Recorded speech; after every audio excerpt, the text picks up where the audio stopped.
Let's be real for a second.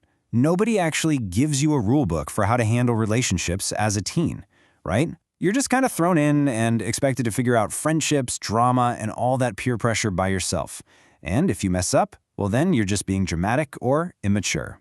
That's exactly why we're doing this. We are going to build a simple but really powerful framework to help you navigate all of it without losing who you are in the process. So, let's dive in. This right here, this is the #1 trap. It's that feeling that you have to make yourself smaller or quieter or just less you so that other people will stick around. We are going to completely tear that idea apart, starting right now. So, the first thing we need to do isn't about a specific rule or tactic. Nope, it's a complete shift in how you think about all of this. If you can get this one thing down, everything else we talk about is going to click into place. I promise. I want you to really let this sink in. Your worth? It's not up for discussion. It's a fact. So when someone ghosts you or treats you badly, it doesn't mean you're worth less.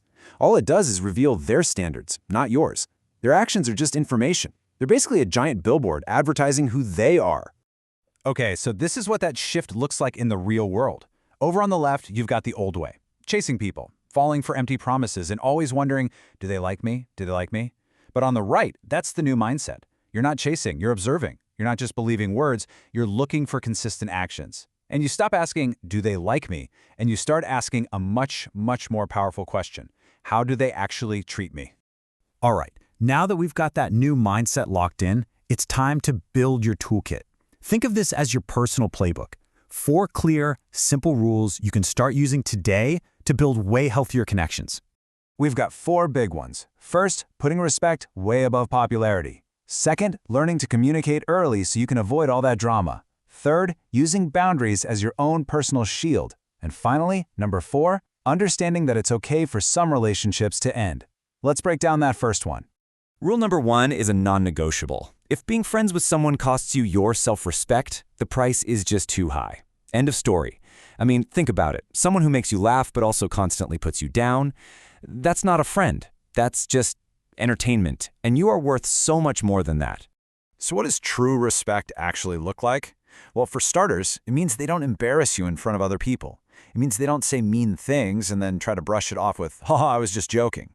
And it definitely means they never, ever pressure you to do something that makes you feel weird or uncomfortable.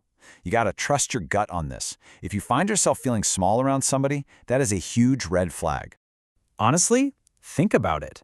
How much of the drama you see comes from misunderstandings, assumptions, or just people not saying what they actually mean? Learning to communicate clearly isn't just some boring adult skill. It's like a superpower. It lets you sidestep so much unnecessary conflict. And here's a perfect example of what I mean. Saying, you're fake, that's an attack. It just puts the other person on the defensive and the whole conversation just shuts down. But saying, when that happened, I felt hurt. See the difference? That's not an accusation. It's just you explaining how their actions affected you. It opens the door for a real conversation instead of just starting a fight. Which leads us perfectly into rule #3, boundaries. Now, boundaries aren't about building walls to shut people out. Think of them more like a personal force field.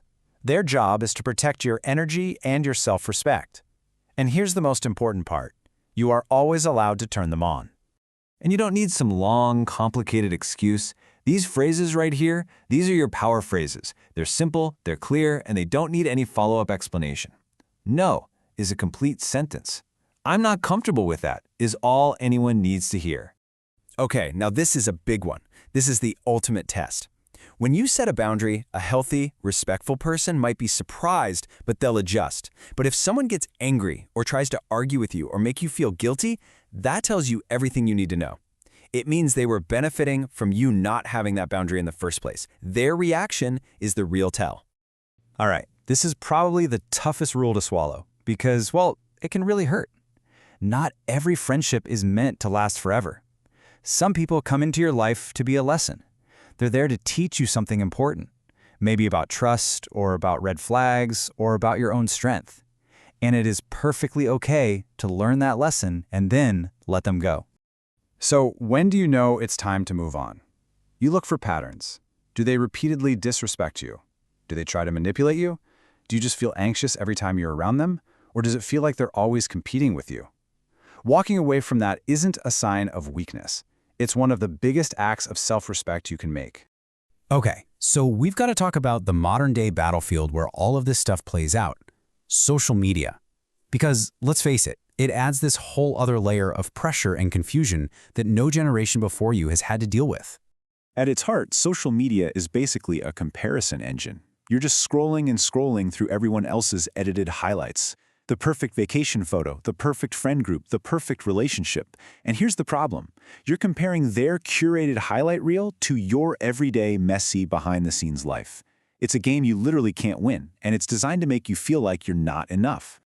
So what's the solution? You have to consciously shift your focus. Stop pouring all your energy into curating an online impression and start investing that energy into building real-life trust. The true quality of your connections isn't measured in likes or follows. It's measured in how supported and respected you feel by the actual people in your life. Okay, we've gone through the new mindset, the 4 big rules, and the whole social media trap. Now I want to give you something super practical. A quick little self-check you can use anytime you're feeling kind of confused or unsure about a friendship. It's so simple. The next time you hang out with someone, right after they leave, before you grab your phone or do anything else, just pause and ask yourself 3 questions. First, the energy check. Do I feel energized or do I feel totally drained? Second, the respect check. Did I feel genuinely respected or did I just feel kinda tolerated?